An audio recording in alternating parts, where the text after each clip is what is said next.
Hey, and welcome to my channel. My name is Chrissy Hodges, advocate for OCD, author of Pure OCD, The Invisible Side of Obsessive Compulsive Disorder, and certified peer support specialist, working with people worldwide, supporting you wherever you are at in your journey to recovery, and also providing referrals to therapists if you need it. Check me out at chrissyhodges.com. Just want to thank you for all the birthday wishes last week and emails that many of you sent. It was really sweet. It made my day really special. I'm just so glad to be part of this community, and I'm glad you're here, and I'm glad that you're part of this community. You deserve to be normalized for what you go through and know that you're not alone, and I hope that you find some sort of peace and belonging here on my channel. NoCD is an app. Inside their app, they have ways to connect with people who have OCD to help you feel less alone. They also do teletherapy, telehealth, doing ERP in many places around the world. So feel free to check them out at treatmyocd.com. Today I want to talk about something that comes up that's not too you don't hear about it that often, but people do struggle with it, and sometimes they feel kind of scared to talk about it openly because it just sounds weird. it's not weird, but that you just have trouble talking openly about it. And what that is worrying that people might be able to hear or guess what your intrusive thoughts are when you're having them, especially when it's about the actual person that you are in front of or you are communicating with. And if you're having thoughts like, what if I stab them, or what if I jump on them and assault them or rape them, or what if I touch their boob or their penis? You're scared that they might be able to hear or suspect that you're having the thoughts. Just wanted to do a video because I just wanted you to know this is common, and a lot of people don't really ask about this or talk about it because it like in some ways they just feel like it's so extreme or so scary that they're the only one. Yeah, you're not, just so you know. Sometimes people will focus on the behaviors in their face or their body, so they're body scanning, right? Or really hyper focusing on what their body movements are doing. Y'all know when we have urges or when we get the groinal or things like that associated with intrusive thoughts, we're so hyper aware of what's going on with our bodies. I've done several videos on this. Did I act on my thoughts? Did I thrust in your direction? So I know for me, when I had sexual intrusive thoughts and I would get the groinal, let's say I was talking with someone and I would get the groinal as I'm talking to this person to them, my paranoia levels would go up so high because I was just scared. What if they knew? Is there anything about my body that is showing that I'm feeling this way? Or am I grimacing? And then there's, of course, many of us turn into really good actors when we have OCD. I could be ruminating right now and y'all wouldn't know it. But we get so good at hiding it. But then in reflection, we think, oh my gosh, was I tense? Was my chest red? Did I make any sort of faces that people would know that I was having panic or anxiety? So it all kind of coincides, right, with the what if they knew about what my intrusive thoughts are. All right, here's your reassurance for the day. And this is all you're going to get. People cannot read thoughts. And they cannot read, they're not able to telepathically hear them. They're not able to see. Now, I cannot tell you that our behaviors in response to intrusive thoughts aren't going to give someone an indication that something might be off. What I can tell you is this. If that happens and someone, when I'm in extreme anxiety and I'm with someone, I might seem rigid, or I might seem preoccupied, or my breathing might be different, or something may be going on, and the person around me may go, hey, are you okay? Is everything okay? Well, immediately that is going to send my paranoid meter way off the charts because I'm going to go, oh my gosh, I'm not hiding this. They're going to know what's going on. And then it also makes me have to face the fact that I am panicking or I am having anxiety. And y'all know we are the masters of denial, wanting to not believe that this is really going on and that it's just going to go away and we're going to be okay. So that is something that can happen. And you might think of yourself when that happens as I've failed, or I'm not able to hide this, or you might even think, oh my God, that means it's real. Hear me out. I'm not saying that means the thoughts are real. What I'm saying is that the experience is real. And all we're trying to do when we have OCD and it latches onto something is what the compulsions are for, is to bring it all down so it goes away, right? To stop the argument, or to stop the accusations, I should say, that your amygdala is making towards you. So when someone calls you out, hey, you seem off today, or you seem tired today, you automatically go, oh my God, they're going to see what's going on, and that means it's real. And what if that means it's actually real? And yada, yada, yada. You go down the rabbit hole. So I just wanted to share that with you because a lot of us feel that way. And we feel like we're not doing a good enough job, or we're going to lose control, or that the anxiety is going to take over, and there's no way ever to get back to who we were, right? Boom. Okay.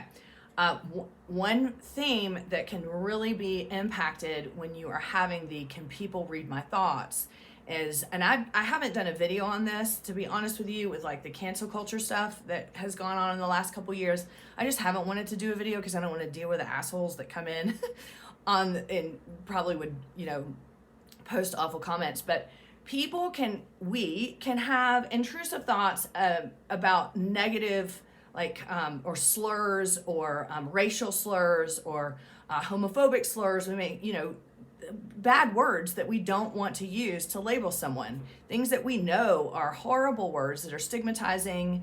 I'm not going to say them out loud, but I'm sure that you know.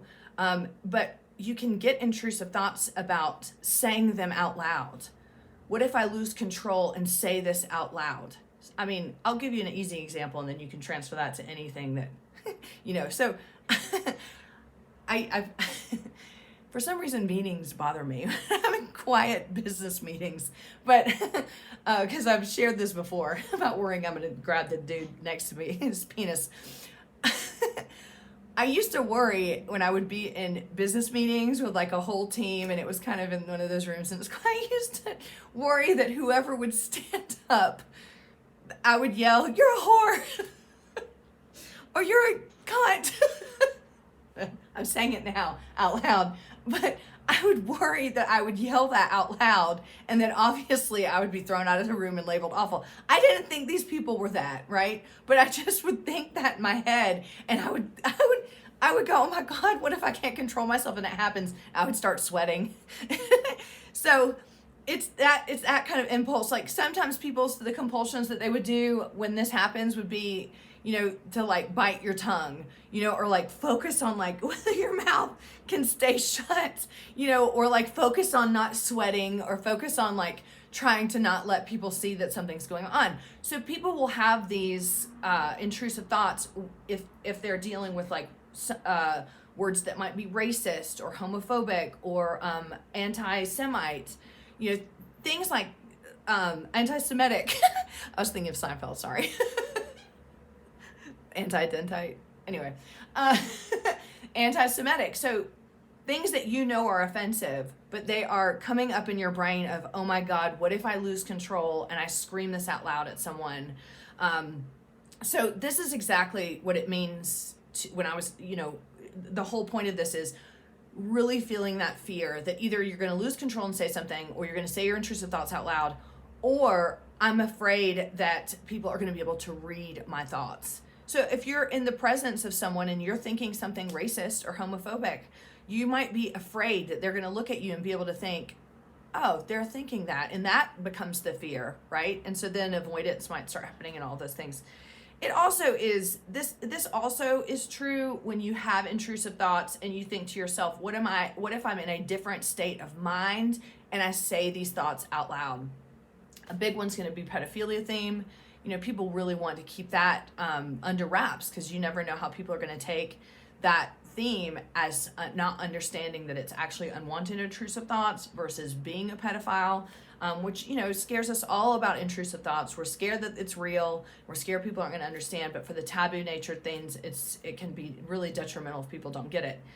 So then people worry, well, what if I'm asleep and I talk openly about it, or I say something about it? What if I drink and I black out and I start talking about it? So these are the real fears too of what if someone finds out that I have these intrusive thoughts and I'm trying to keep them in. So All this is tied into,